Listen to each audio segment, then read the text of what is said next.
Okay, one general composition that we're going to do is number 34. H of x, let's see, h of x. All right, well, first we should know what h of x is. This is going to make more sense. H of x is x plus 4 over 3. X plus 4 over 3. So this one's a little tricky. Composing a function with itself, it seems pretty weird. So let's start out. H of x. I'm going to move it over so we have room. Remember, I'm going to start writing this function. It's like the outside function.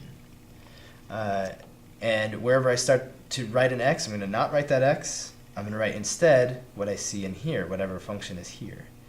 Okay, so the first thing that I do if I was going to write down h of x was to write the x. But instead of writing x, this is the weird part, instead of writing x, I'm going to write h of x.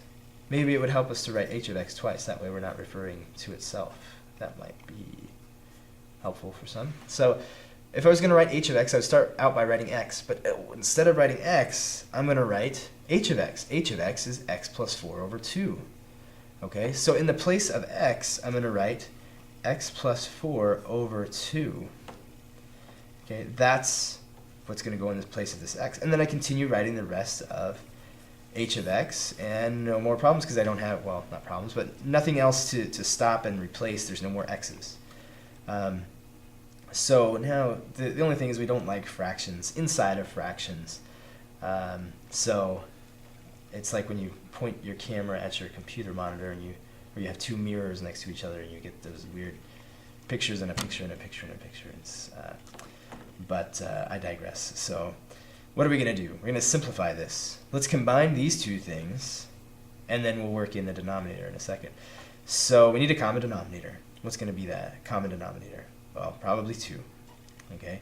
So this is x plus 4 over 2, and this, if you change this to being over 2, would be 8 over 2. 8 divided by 2 is 4, 8 over 2.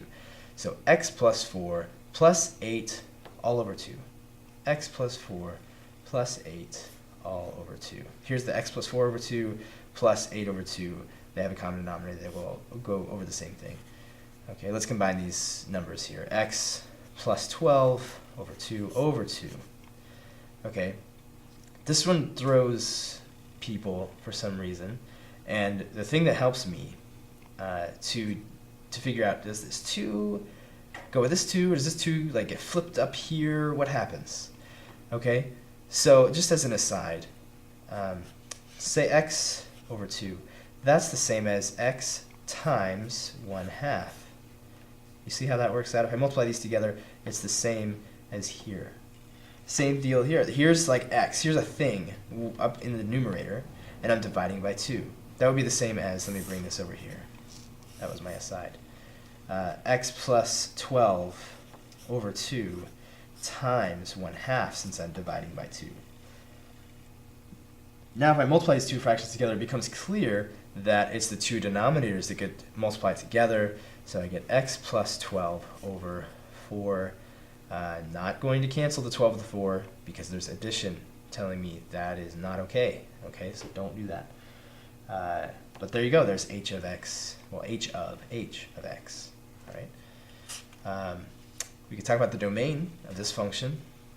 It's really defined by what we have originally here. First, we ask ourselves, since it's a fraction, is there anything in either of these fractions that's going to cause problems? Well, no, because 2 is not 0, and nothing that I can put into these functions will cause 2 to ever be 0, so no problems with the denominator part. Any problems with what you can put in for x? No.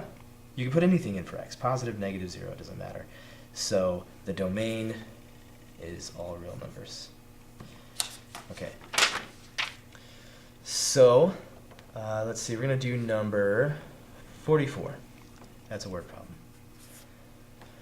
It says the cost in dollars of producing X sneakers in a factory is given by, I'll write this down, C of X is a function of X.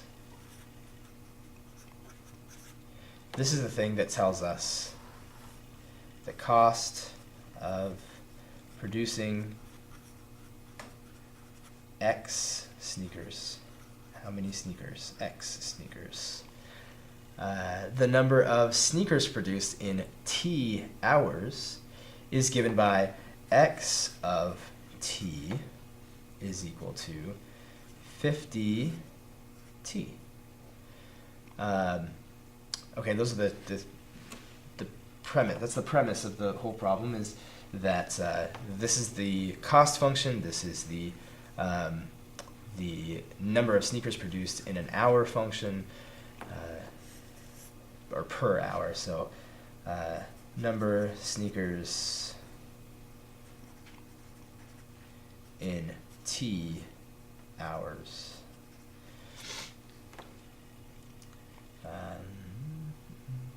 What all it wants us to do, it says find C of X of T. Let's see. Then evaluate C of X of 5 and explain what this number represents. Well, first let's think about this function. This function right here tells me what? It tells me the number of sneakers in an hour, in T hours. So I say, this is how many hours I've been producing sneakers, and this function tells me, well, you've made so many sneakers. You made how many sneakers are made. What's this function? Well, it's the cost of producing X sneakers. So let's say I put in an hour, I produce so many sneakers. Well, I take that many sneakers, I put it into this function, and that tells me how much it costs. So if I know how many hours I've been producing sneakers, I can do this whole thing, and it tells me how much it's cost me over that amount of time. Okay, so now the cost can be a function of time and not just a function of sneakers. Okay, so then it wants to, so first let's find C of X of T, it says. So C, start writing that. 60 times X. Instead of X, I'm going to write this function, 50T. And then keep on writing, plus 750, and we're done. 60 times 50 would be 300 T plus 750. There you go. This function tells me, I know it's cost, right? The C reminds me that it's cost. If I put in 5 hours, I do all the calculations. That's how much it's cost for 5 hours of production. Okay, so let's find C of X of 5, like it asks us to do. Well, first let's find X of 5. I'm just going to split that off. X of 5 is 50 times T. That would be 250 times 5. That would be 250. What does that mean? Well, I've worked for 5 hours, and I have produced 250 sneakers.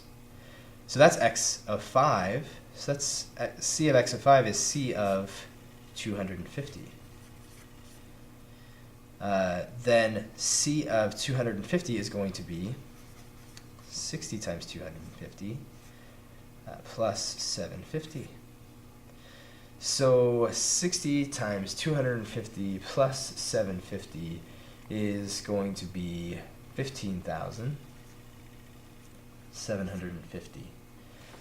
What's the units on that? What kinds of things are these 15,750 things? Well, they're dollars. This is a cost function. It tells us how much does it cost. So in 5 hours, 250 sneakers were made, and it cost $15,750. Wow. It's never cost me that much money for 5 hours, and I'm glad for that. So hopefully that was helpful for you, and I'll see you next time.